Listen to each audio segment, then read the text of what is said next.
এটা হচ্ছে একটা ডিস্ট্রিবিউশন বোর্ড বা সাব ডিস্ট্রিবিউশন বোর্ডও বলা যায়। এইখানে যে ডান পাশে একটা ব্রেকারের মতো আছে, বড় যে যন্ত্রটা আছে, এটার নাম হচ্ছে এমসিসিবি বা মোল্ডেড কেস সার্কিট ব্রেকার। আপনাদেরকে আরেকটা ডিস্ট্রিবিউশন বোর্ড দেখাচ্ছি। তো দেখতে পাচ্ছেন এইখানে নিচে বাম দিকে যে ব্রেকারটা আছে এটা হচ্ছে এমসিসিবি। এই যে পুরো ডিস্ট্রিবিউশন বোর্ডটা দেখতে পাচ্ছেন, এই বোর্ডে বিদ্যুৎটা ঢুকছেই কিন্তু এই এমসিসিবি দিয়ে, মানে এমসিসিবির এই নিচের অংশ পাওয়ারটা ঢুকছে, উপরের অংশ দিয়ে বাসবারে কানেকশন হয়েছে। তো আপনাদেরকে একবার পরীক্ষা করে দেখাই, আমি যদি এমসিসিবিটা বন্ধ করে দিই তাহলে দেখুন উপরের দিকে বিদ্যুৎ থাকবে না।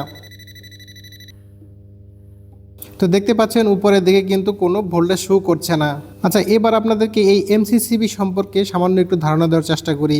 এমসিসিবি হচ্ছে একটা 3 পেজ সার্কিট ব্রেকার। এই এমসিসিবিতে দুই ধরনের সুরক্ষা ব্যবস্থা আছে, মানে দুই ধরনের প্রোটেকশন কাজ করে। একটা হচ্ছে ওভারলোড প্রোটেকশন আর একটা হচ্ছে শর্ট সার্কিট প্রোটেকশন। তো কখন শর্ট সার্কিটে ট্রিপ করবে আর কখন ওভারলোডে ট্রিপ করবে। এইখানে দেখুন নিচে অ্যাম্পিয়ার সেটিং দেওয়া আছে। তো দেখুন এখানে এই সার্কিট ব্রেকারের মধ্যে কিন্তু লেখা আছে 44 অ্যাম্পিয়ার, এরপর 54 অ্যাম্পিয়ার, এরপর 63 অ্যাম্পিয়ার। এই যে অ্যাম্পিয়ার সেটিংটা দেওয়া আছে এটা হচ্ছে থার্মাল প্রোটেকশন। তো এটার ভেতরে এক ধরনের বাই মেটালিক স্ট্রিপ দেওয়া থাকে, যেটা গরম হলে বাঁকা হয়ে যায় এবং বাঁকা হওয়ার কারণে এই সার্কিট ব্রেকার ট্রিপ করে। এই ডিস্ট্রিবিউশন বোর্ডের অধীনে যেসব লোড আছে এই লোডগুলো যদি ওভারলোড হয়ে যায়, 44 অ্যাম্পিয়ার পার হয়ে যায় তাহলে ট্রিপ করতে পারে, 54 অ্যাম্পিয়ার পার হলে ট্রিপ করতে পারে এবং 63 অ্যাম্পিয়ারে ট্রিপ করতে পারে। তাহলে কোনটা কাজ করবে?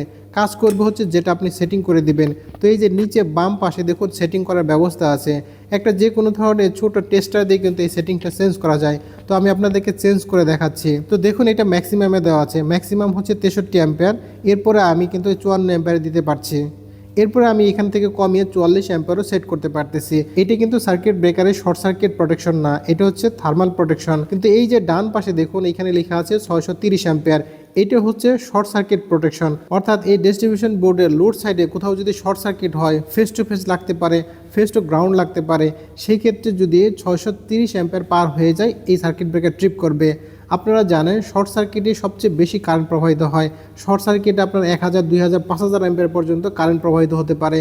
এই জন্য শর্ট সার্কিটে খুব অল্প সময়ের মধ্যে ট্রিপ করার জন্য 630 অ্যাম্পিয়ার সেটিং দেওয়া আছে। এটা সম্পূর্ণ চৌম্বকীয় ক্রিয়ার মাধ্যমে হয়, অর্থাৎ ভেতরে এক ধরনের কয়েল দেওয়া আছে। এই কয়েলের ভেতরে চুম্বকীয় প্রভাব কাজ করে। যখন শর্ট সার্কিট হয়, মানে অতিরিক্ত কারেন্ট এটার ভেতর দিয়ে প্রবাহিত হয়, তখন ওই চুম্বকীয় প্রভাবের কারণে এটার ভেতরে যে ট্রিপ মেকানিজমটা আছে এটা ট্রিপ করে দেয়। তাহলে আমরা বুঝতে পারলাম যে এই এমসিসিবিতে দুই ধরনের প্রোটেকশন ব্যবস্থা আছে। একটা থার্মাল প্রোটেকশন যেটা 44 অ্যাম্পিয়ার অথবা 54 অ্যাম্পিয়ার অথবা 63 অ্যাম্পিয়ারে ট্রিপ করবে, আরেকটা হচ্ছে 630 অ্যাম্পিয়ার যেটা শর্ট সার্কিট কন্ডিশনে ট্রিপ করবে।